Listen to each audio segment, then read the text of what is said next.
What's good, people? It's about that time to randomly relate, reverse rant, no hate. So, I want to talk a little bit about Teofimo Lopez. Now, Teofimo Lopez, as we know, he just defeated Josh Taylor, okay, in a 140-pound fight, and he just won a title there. Now, Teofimo Lopez, did a lot of talk about he's retiring, and basically he's great, he's done enough, and where that's coming from is a space of him talking about how he has not made the type of money that he deserves. And basically him saying that he is not going to fight until someone offers him 9 figures or something like that. So here's the deal. For Teofimo, first off, he's 25 years old. He's pretty much hoping that after the performance against Taylor, somebody will say, hey, look, I see the value in you. Come on in. Now, we know that he's burned bridges in the past with different promotions. So it's not wise to be sour, a complainer. Now, should you stand up for yourself? Yes. Yes. But Teofimo, first off, he's using this whole, retirement talk as leverage, hoping that it works for him. Maybe it will, maybe it won't. But first off, I was looking at something on Bleacher Report where he relinquished his WBO title. And if you guys, I don't know if you're aware, Sean Porter had Andre Ward on his show, the Porter Way. And he was basically saying to him that these title belts, they don't mean anything. They're not real gold, they're fake diamonds, and you're just basically paying sanctioning fees, which basically is something that we've known for years. But the reality is the constant talk about the belts don't mean anything. I get it. I don't agree with paying sanctioning fees to have to be the champ. I don't agree with having to pay sanctioning fees to be ranked. I mean, it's a business. That's an inconsiderate, dirty part of the business as well, because you're the champion. You earned that right. So now I have to pay to be champion? Or basically, I haven't earned the right to be ranked number 3, but because I am paying a sanctioning fee and someone else decides they're no longer paying the sanctioning fee, without even winning a fight, you boost me up over that person. So yeah, we've come into an era where, in all honesty, boxing championship belts doesn't mean, they're just like wrestling championship belts. In a sense, as a wrestler, you don't win a belt, you're given a belt. We're going to make you champion. You're going to drop the belt tonight. You're going to beat this person with the elbow drop or whatever the hell, right? Well, you're the champion, you're holding belts, and yet it doesn't matter, depending on how popular you are. Like, example, look at Devin Haney as being champion, where people don't want to fight Devin Haney. Teofimo still is on that nonsense. Oh, Devin Haney's boring and all this crap. He doesn't want to fight Devin Haney. Whereas with Canelo, everybody wants to fight Canelo because more than likely that'll be top dollar for them, as well as having a chance to become undisputed. So why does it matter if you fight Canelo, but it doesn't matter if you fight Devin Haney? See, I get what Andre Ward was saying, and I understand where he's coming from 100% with that. The problem in that is not what Andre Ward is saying. It's the truth in what he's saying. Having the belts don't mean shit. Look at 135. Even though Dev is the man at 135, and I'm going to stand with that because that's what it is. Okay?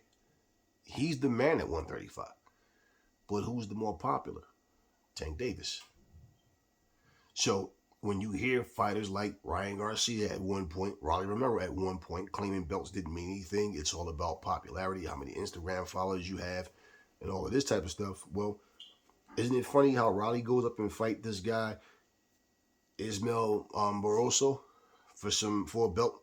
Now he's walking around calling himself the champ, got the belt on his shoulders and all, right? Well, if the belts don't mean anything, why do you want that particular belt? See, this is what I mean. I get what Andre Ward is saying, but Ward is now retired. And for the fighters that they agree with what Ward is saying, you know, Errol Spence even voiced his opinion, and he agreed with what Andre Ward is saying. But these guys with belts don't want to give their belts up, right? They don't want to give their belts up. So even though they agree with Andre Ward, they're still doing the same things to keep the belts. But they're saying that, yeah, he's right. Yeah, I get it too. So it's sad that it's like that. That's my whole point. It's sad that it's like that. But when you've been under a banner that's filled with corruption for so long, and this is just the way things have been, it takes that much work to change it because nobody really cares. You've been hearing Aries saying this for the longest. People do not care about legacy. The fighters do not care about legacy, most of them. You got to understand, the person cutting your check, if you're making a lot of money, how much money do you think they're making? So as much as you're talking about legacy, if they feel that this is not a fight that people are going to care so much about, why? You guys lack popularity even though you have all the skill in the world. Then what? So for Teofimo Lopez, his claims are faulty though. And I'm going to tell you why. Now, as far as him feeling like he want more money, and on the Bleacher Report it said he got like $2.3 million for this fight. He said he got $1 million. But regardless, they're saying this is one of the highest paydays of his career. But this is where he's faulty. Okay, so you abandoned the WBO. And then he says that he want to drop the Ring magazine, but you can't drop it. And they said after a year, you can't. Well, this is a clear indication that Teofimo didn't retire. I didn't believe it even before all of this was said. He's talking frustration. He's trying to get leverage. If you were retired, you just retired. You drop everything. Simple. Whatever belt you have, you drop. You're not concerned about a year from that. You're no longer an active boxer. You come out of there. You're no longer on anybody's list. Pound for pound, top 10, top 5, top anything. You're no longer champion. You're done. So Teofimo was not retired. But what he's faulty about with that was this. He said he did something that no other male fighter has done, which is still false. He said he's a 2-weight division undisputed champion. No, you were never undisputed champion. You were unified.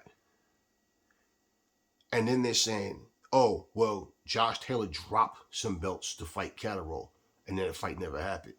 So if Taylor still had the belts, I would be champion. Okay, but that's not what happened. It's as simple as that.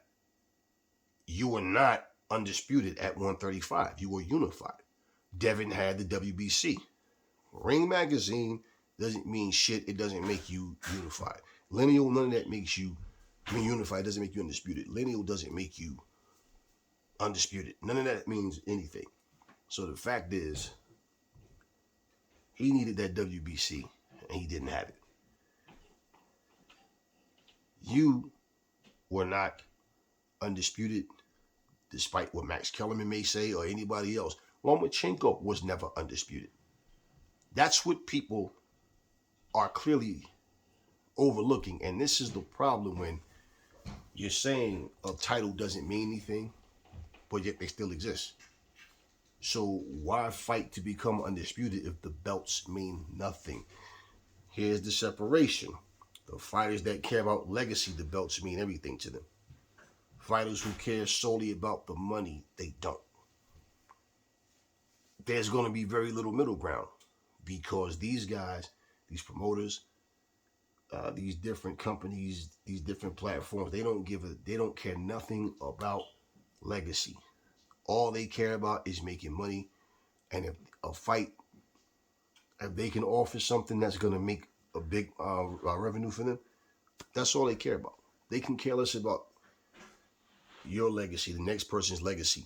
You look at all these fights that's been going on, and they're comparing Errol Spence and Terrence Crawford to Sugar Ray Leonard versus Thomas Hearns. The two fighters involved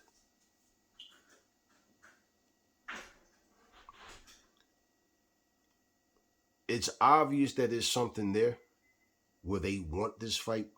They wanted this fight. Whatever nonsense was going on in negotiations that the fight never happened, it doesn't matter at this point. But it's like trying to get that feel back for when fighters really fought to be the best. That's the whole point of all of that. Okay, and so that being said, for Teofimo, this is strictly a money situation for him. That's what it's about. And he's been doing a lot of diva-like antics lately. And regardless, he's going through these things with his ex-wife and all or whatever, so his personal life. So regardless to what he's going through and the way things happen in boxing, if he get his wishes, then he get his wishes. But reality is he's not retired. And it's false, okay? It's an actual lie for him or anybody to press the issue that he was a 2-weight division undisputed champion, because he wasn't. And that's a fact. He was not undisputed. So even Derek James, I remember doing a press conference with Errol Spence and Terrence Crawford, and Crawford was saying that he'd be the first male fighter to do that. And Derek James actually responded and said, no, you wouldn't. Teofimo already did that. And no, Teofimo didn't do that. And if you listen to Derek James talk, he always says he don't watch a lot of boxing. So, yeah, there's a lot of things he doesn't really know or aware of, because he doesn't watch these other fights and things that surround these other fighters. That's Derek James' words. So that was definitely one of those moments. And Crawford told him, no, good try, but no, sir, he wasn't undisputed. And this is the point of what I'm saying. The fact, and this is what I don't respect about what Teofimo was saying as well. Why are you sitting here making up lies? And look, your accomplishments are your accomplishments, but you were not. I don't care how many people just want to say, well, and as far as I'm concerned, he's undisputed. Why? Because he beat Loma. Loma was never undisputed. You would think that he was undisputed in a three belt era, and then they said, oh, well, no, it got to be 4. No, you are a part of this 4 belt era. Okay, there was nothing that changed. It's like, you know what it's like? It's like being in the ABA where there was no such thing as a 3-pointer. Okay? So you don't have stats for making 3 points because they didn't exist. Then all of a sudden, the ABA becomes the NBA, and then you have all these fighters that have, good 3-point shooting averages, but they didn't exist in the ABA. Now, if they did, then those players would have been practicing their 3-point shots, and they would have been making 3-point shots, because it's a thing now, but it wasn't a thing back then. So you can't just take a guy from the ABA and he say, oh, well, my average is just as high as anybody else's. Why? Well, they didn't have a 3-point shots back then, but I could make them. Okay, let's say that you can make them now, and you're showing that, oh, I can make them, but you wasn't making them back then because, bottom line, it didn't exist. So no, you can't just claim you'd have been a great 3-point shooter when you was never shooting 3-pointers. Okay, you were never undisputed at no point in time. You didn't want to fight Devin Haney, and that's the title you needed to become undisputed. You know that. And the fact that you're okay with someone even just saying you're undisputed, right? That's not how that works. And even now at 140, same thing. he just made a claim talking about he's not interested in fighting Devin Haney, but he doesn't want to really detail who he wants next and all of this. Okay, well, like I said, it's obvious he's not retired. And again, I knew that he was just talking trash out of frustration or whatever the hell, being a diva, wanting everything. And I'm not going to ever knock a fighter for wanting their money. But that's one of the things about Teofimo, man. Like, all in the past, I just saw him fight, and that's all he really was. And the more he gets in front of a camera, the more it's just like, man, this dude is a real diva, man. Like, why? I mean, you were never undisputed. You're not undisputed now. And you relinquishing the WBO means what? Okay, you don't want to pay the sanctioning fee? Hey, fine, no problem. I don't want the belt. No problem. But guess what? You making this claim that you did something that no other man has done is an absolute lie with that. And the fact that his fan base and different boxing personalities don't correct that. They don't come out and say, no, this dude is delusional. He's fuck delusional. He's just lying. Like, you were not undisputed. You were not undisputed. It's as simple as that. So, just looking at, and listening to him talk, I saw another video with him, an interview. He's acting like a real diva right now. If you don't like the fact of you not getting what you want, and look, burning bridges with these companies, this is what people don't understand. When you have a legitimate beef about something, and whether you have to take a company to court, whatever it may be, you do what you have to do. But once you get in front of a camera and start making things public and start insulting, and what you're going to do is make people feel like they don't want to do business with you. Because they see that, okay, if this guy doesn't get his way, he becomes a diva. He acts like a Karen. And this is what we're going to have to deal with. Now, it's your life in that ring. And you can bring up any other fighter and say, but they paid this guy this, they paid that guy this, they paid this guy that. Well, it all makes more sense when Floyd did what he did. I didn't need all this to happen, but Floyd simply said, oh, HBO, this is what my proposal is to you guys. This is what I want. This is how many fights I have left on my contract with you guys, and this is what I'm asking for. HBO decided, well, Floyd, listen, we don't think we want to put that kind of money, in your bank account, man. I mean, this is a lot. No problem. This is my proposal. Okay, cool. No problem. Go to Showtime with the same proposal. Showtime said, bet we got you, Floyd. And HBO started to, I remember Jim Lampley and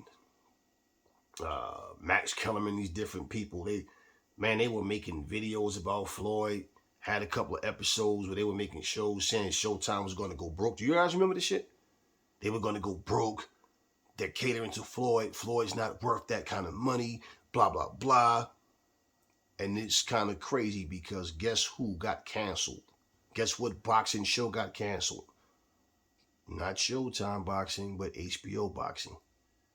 And I always said, because remember, and this was around the time when he was before the Pacquiao fight, right? So I said, well, if they have so much faith and confidence in Pacquiao, and they feel like Floyd is asking for too much, why didn't they at least say, well, you know what, Pacquiao's our guy. Pacquiao, we're going to give you X amount. Let's make a more lucrative deal with him. He's going to represent us. Or whatever. No, they didn't do that. They wanted to play dictatorship. Floyd knew the business. He learned and understood how they do things. And he said, you know what? Nah. I'm going to become my own boss. I'm the A side, and I'm going to take it a step further than just being considered the A side, winning fights and having belts. I'm about to make an exit strategy. I don't know how much longer I'm going to fight, and who knows? My body's breaking down now. I can still perform, but hey, I'm going to do things my way, and I want to make a huge cash out. And of course, that being with the Pacquiao fight, and of course then with the Conor McGregor fight where he made ridiculous money. So he was already making like 32, 33 million a fight at that point. So he was already making, millions of dollars, but it was just a point. He did what what HBO wasn't going to do for him. You understand what I mean? And Showtime secured that for him, and he, he did what he had to do, but he put the work in, and it was a long, tough road. Whereas a lot of fighters, they don't put the work in, but they want money. And Teofimo only has 20 professional fights right now. So, and at 25 years old, yeah, I mean, he seemingly has a lot more years left where he can perform and fight, right? But guess what? The way he's going about it, I just feel like, yeah, it's his attitude, the way he does things. And Tim Bradley, Andre Ward, these people has been at these meetings with him where, basically it just seems like he's a very self-centered, everything is about him type person where he want things a certain way. And he made the comment a couple of months ago talking about if ESPN one of these black fighters, they can keep him. So for the guy to make ignorant, stupid comments like that, just saying doing business with him is probably like a sour note for these guys. Tim Bradley didn't detail too much, but he basically touched on just the fact that Teofimo is a weirdo. Like he just says inappropriate things in just the way he carry himself. So I can only imagine, when people look at him and they're saying that was a great performance against Taylor, yeah, but when you're talking about, making money and doing things a certain way, then on top of this, you're asking for a certain amount of money, but then it's like, what happens when you want this money, but you're not willing to go in there and fight the very top guys that you need to fight? Because before all of this shit happened, remember when he was sitting there and he went from saying the best are going to fight the best in this era, I'm going to lead the charge. He went from that to sitting there saying, well, Tank and Ryan, all these guys got to fight to prove that they belong here against me. When I said, I don't understand these guys. Because like my attitude would have been, hey, listen, Tank, me, you, Ryan. Well, Raleigh was never in that conversation, but just saying, Shakur wasn't there yet. He was at 130, but just the point of saying, look, man, we can all make a whole lot of money. I don't know what everybody else's plan is, but I want this fight with you, and I want to do it. Like, we can make this happen now. You plan on winning, I'll plan on winning. I get past you, I want Ryan next, or however I want. But we need to make these fights. We need to, stuff like that. These are things that fighters can at least call each other and talk about and then try to work out their promotions. And if a fight is considered a big fight, and of course Devin Haney was there, but, just the point of saying, oh, like I hear him saying, Floyd don't want Tank to fight him because he know I can beat Tank. This is what I mean about Teofimo. He says these things, but you yourself, out of your own mouth, was the one who said Tank and them have to prove that they deserve the shot when you had the belt. Remember that. See, people forget these things. And you also said George Kambosos was a bigger threat, a better fighter, had a better resume than Ryan Haney and Tank. You said that. Now all of a sudden, Floyd don't want you to fight Tank. You said out of your own mouth you don't want to fight Haney. He's boring. Ryan said the same crap. Raleigh said the same crap. So I don't know if this is a Three Amigos thing where y'all come up with this stuff together and then just say it or whatever, but the fact that you were at 135, I don't see how any fighter can be in a division and one person has all the belts, but I don't want to fight that person. I want to fight, if there's a more popular fighter in the division, I'll fight that fighter. I don't want to fight for Undisputed, though. This was the things that he was saying and doing. So I think he's a victim of his own actions, and it backfired, and it's all coming back to haunt him. That's the way I see it. And because of what's happening in his personal life, people are feeling bad for him and y'all, but he's going through. No, take all that bullshit aside. Regardless to what's happening in his personal life, that's him and his ex-wife business or whatever. But at the end of the day, I think he's done a lot of dirt and a lot of damage to himself. Like I said, he burnt bridges, and he put himself in this situation, and he doesn't want to say that. And I believe that there's a reason for all that shit. Other than just, oh, they don't want to pay him. Nah, man, like, stop it. We've seen Terrence Crawford go through this situation of not being a big draw and not being a person that, when You talk boxing, his name just come up in general. Man, you talking technical skills, pound for pound, yeah. But boxing has been doing a lot of clown shit for a long time now. So, we walk around here praising Rolly Romero for being a clown. We walk around here praising these guys for just talking shit. Not Jared, the what's his name, the big pharmacy Millers and guys like Tyson Fury, like, even though Tyson Fury, has been a good fighter, it's the goofy shit that people get into, more so than the fight themselves. So it's just like, like what's going on in the ring. That's what gets my interest from bell to bell. I don't care about all these antics outside the ring. That does nothing for me. But I think that Teofimo did this to himself. And so the fact that he's acting like a little spoiled diva and talking and lying to the people saying that he's a 2-weight division undisputed champion, that's a complete lie. And if you read the Bleacher Report interview, you'll see, like, these are the things that he was saying. And he was never undisputed in any division. So, just saying, to hear him say that, I'm not shocked. This is the things he's been doing, and this is one of the things that turned me off about him. Because everything that he's saying is just blah, blah, blah. But it means nothing. And all the retirement talk, nonsense. If anyone sees value in him, the type of value that he's talking about, we'll see. But again, he only has 20 fights. And let's be real with you. Out of 20 fights, the 2 biggest names on his resume is Lomachenko and Josh Taylor. He won those fights. He got beat by Kambosos. So we're not going to act like that didn't happen either. So basically, he has, a couple of decent names on there. I forget the other guy's name, but like, my point, those are the only 2 superstars or elite names that he have on his resume. He fought 2 elite fighters. Okay? 2. Now, if you want to throw Kambosos' name in there, we can. So let's just say with the 3 fights that he's had out of a 20 years, right? Out of a 20 fight career so far. This is my point. Teofimo has been a good fighter.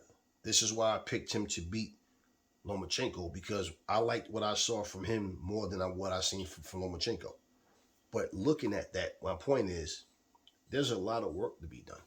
You only had 20 fights. Now, it's not like out of them 20 fights, he had those 3 names plus Haney, plus Tank, plus Ryan. No. And to be honest with you, you have to throw Kambosos' name on there because he beat him. And that's the point. He fought Kambosos, but he lost to him. So you have 2 elite names on your resume that you beat. But he's talking like fight after fight after fight was just nothing but elite guys, and that's not the case. You have to put the work in. And, I don't know, I don't care how his fan base see it, but he's acting like a spoiled brat, diva, Karen. That's what he's acting like. You want your money, there's better ways to go about it. And I don't think the way he's going about it is going to get him what he wants. Because, truthfully, not that these companies are loyal, but when you are already in a position where, okay, I have to keep fighting, I'll eventually get there. And that's what people overlook about Floyd. Floyd didn't become the cash cow until he fought Oscar De La Hoya. And he had way more than 20 fights. That's the whole point of what I'm saying. People don't get that. They just want something overnight. Their ego. They're trying to feed and stroke the ego. And I just get that feeling from T.O. like he's a difficult person to work with. And so we'll see how things go. But again, in closing, he was never undisputed champion in any of those divisions. That's a lie. So why he keeps spewing that, and this is coming out of his mouth, and the fact that he's allowing people to say that he was, and he wasn't. So now, this is the problem without belts. But you know what? Boxing is just like wrestling, and it's just like battle rap. You can have 2 battle rappers going back and forth, and one of them is saying nothing but garbage. But because there's no judges, how many of them are really going to admit that they lost the battle? No, they're not. There's no win-loss record. And that's just like with boxing. If that's the case, if belts doesn't matter, wins and losses shouldn't matter either. You just fight. And we should just go by, it was just a good fight. But there's no prestige behind it. It's just fights. This is helping boxing to further decline. Because, see, as long as money's involved, big money's involved, people think it's a success. But the sport itself, we don't even respect guys as champions anymore. So if you hear Tank Davis or any other fighter who's speaking about they don't care about belts, it's because of the sanctioning bodies. But to be recognized as champ, well, there's no champions involved. Imagine the NFL without the Super Bowl. Huh? Imagine that. It's like, what are we doing? So you're just playing game after game for what? There's no such thing as a Super Bowl. You just play the football season, but there's no champions. That would be stupid, right? So, anyway, talk to me in the comment section. Never fall in love with lies. Remember, the truth brings hate out of people, and I will catch y'all on the next video.